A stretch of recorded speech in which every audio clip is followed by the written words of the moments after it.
Welcome to the KXCountry Clubhouse. I'm Derek Mann from KX96 Afternoons. We are joined today by John Morgan. Hey, What's up, Derek? hey. It's no secret that you have written a ton of songs, specifically Jason Aldean recording 16 of them. And so I was wondering at this point, when you write something really good, do you ever have that moment where you go, I'm not letting Jason have this one? It's happening more and more. Yeah. I think no, it's funny, man, because I love having that outlet just as a writer to kind of be able to chase something that's out of my wheelhouse and jump into where he's headed and his direction. I love what he does. I've always been a fan, so it comes pretty easy as far as like knowing what he will probably like and not, And so I've been super fortunate to just get the opportunity to, send him songs and he's been super good to me for sure. Has there been anyone that you've like maybe had to fight to keep for your own? Um, but yeah, we actually just cut one.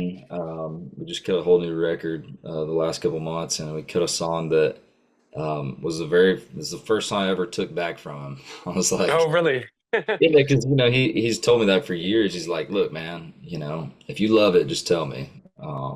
And I'm like, cool, and I really haven't up until this point when we wrote this song, and he actually had it on hold for I don't know, probably 4 months, 3 or 4 months, and while he had it on hold, I just kept listening to the demo, and I'm like, dang, this is a good one, man, And Yeah. I ended up texting him when we went in to cut this record, and I was like, do you care if I take that one back? And he's like, no, that's you. So he's cool about it at least. Fair enough. Well, your current single, Kid Myself, that's one you did keep. I do love the story behind this. You said maybe the relationship wasn't necessarily bad, you just weren't ready.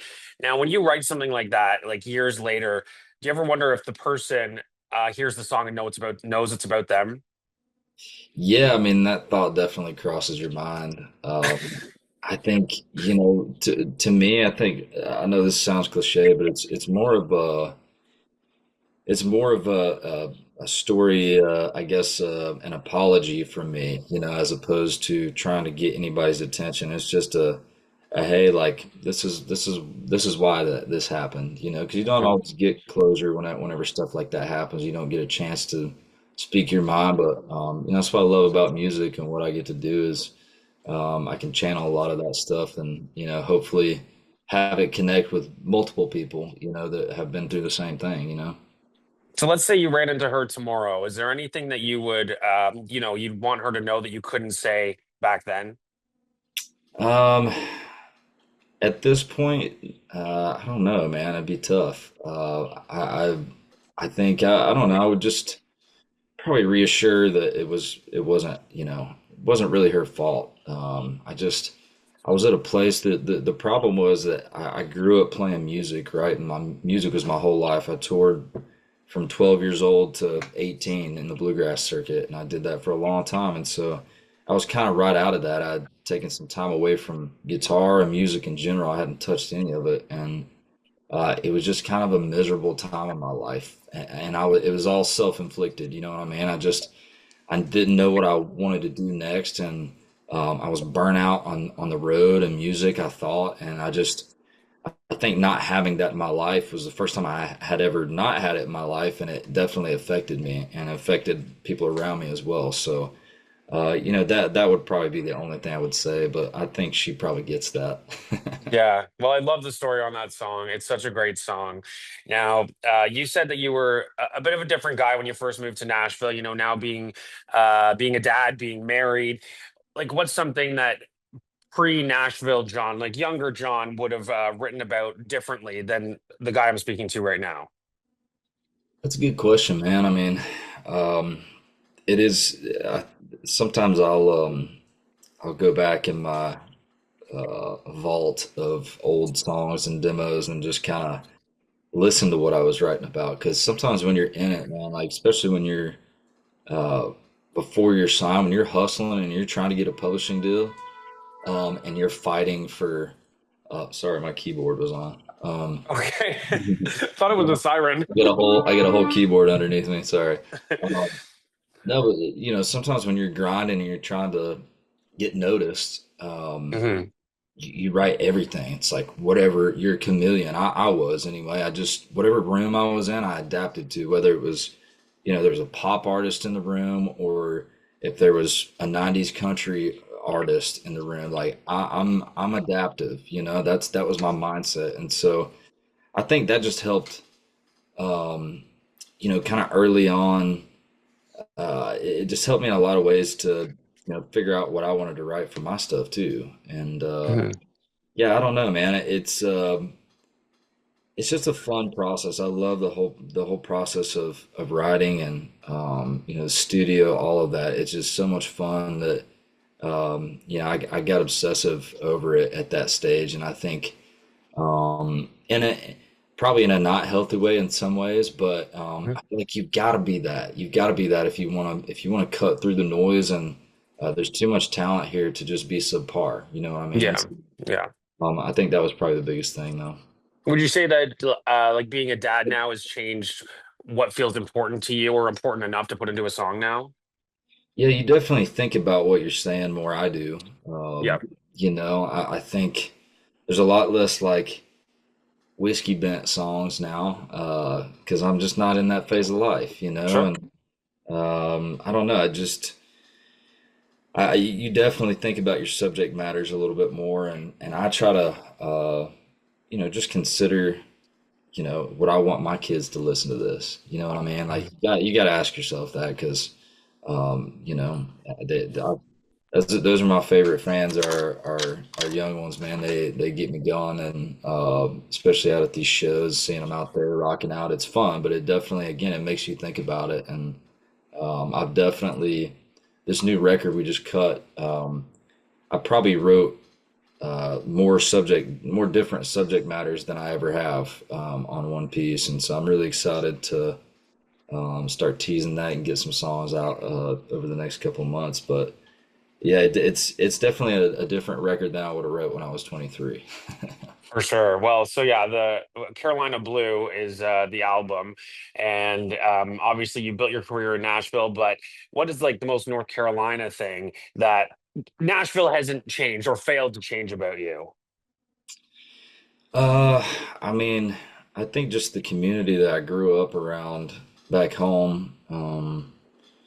It's that's probably what stuck with me is the influence and the impact they had. It just there was no egos. It was never about what can I do that's gonna push me further down the road. It was kind of the opposite. What do you need? How can I help you? Hmm. That was just who my grandfather was. Pretty popular guy back home growing up, and I think the main reason he was such a popular guy was very quiet, just mountain boy. Didn't say much, but he was super kind to everybody. No matter who walked into his store, he smiled at them and shook their hand, whether they had grease all over them or not. And so I think that's just true to who I am to the core, man. Like I'll never change that, and I don't think anything could. And so I think that's probably the thing I still am glad that I took away from back home. Um, Yeah. yeah. Well, you had mentioned, seeing like younger kids or younger fans at your shows and things like that. And you've spent a lot of time side stage seeing, Jason Aldean, Riley Green, Hmm. Kane Brown. And then last year, you see your name at the top of that ticket. Like, is it for you one of those moments where you look out and it's like, these people are actually here for me? Yeah, man, it's super wild.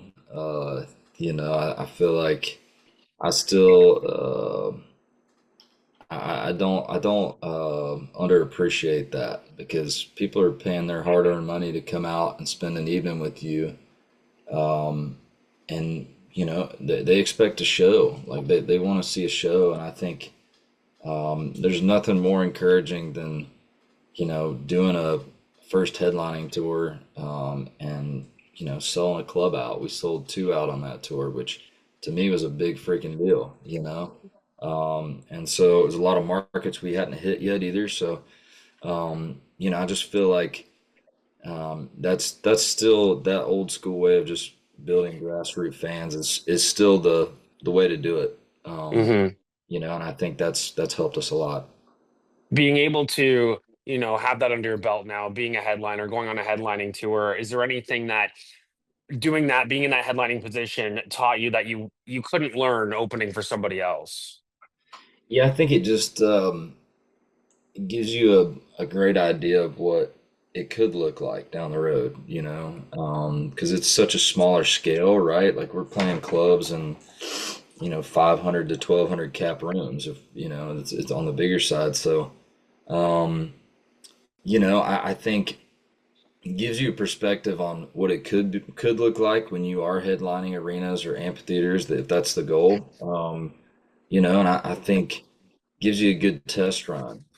For Mhm. one, do we got the right crew? Do we got the guys who can get it done now at our level now with minimal resources? And will they be able to when we do tier up, and get to that next level? I think it's just a good on even on the business side of it. It's a good test run to see how everything operates. And I think the most important thing that I try to keep at the forefront of my mind during those situations is how do we better our show? How do you better Mhm. your show? Like the only way, in my opinion, to figure out if something works or not, if a song translates live or not, is to try it out in a show. And you'll know very quickly if it's working or if it's not. You know what I mean? That's true. Yeah. They'll either be locked in or they're going to get another beer while you're playing another. You know what I mean? So um, we've done a lot of that over the last few years, and really, been able to learn the hard way and figure out how do we keep their attention? How do we incorporate new music while also playing stuff they know? So it's a lot of fun, man. I love that. Well, good things are happening. I did want to ask you one more question because you spent the first part of your career in Nashville, um, putting these words in other people's mouths, basically, like your own writing, and now people are getting to hear you. So, what is it that you hope people understand about you and from Carolina Blue as well that they couldn't have learned from these songs coming from other people?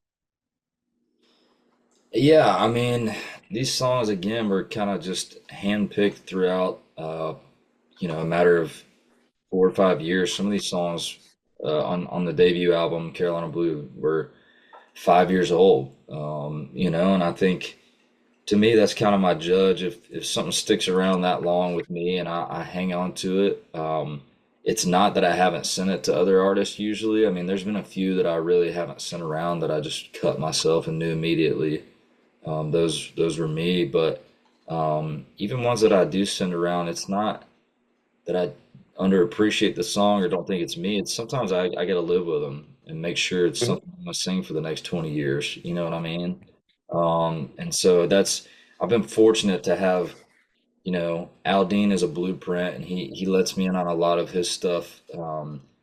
Just to see, he's just a good confidant, and for whatever reason, believes in what I'm doing, and so it's cool to see his process and get to see the good and the bad, and he's definitely good about helping me steer that way for sure.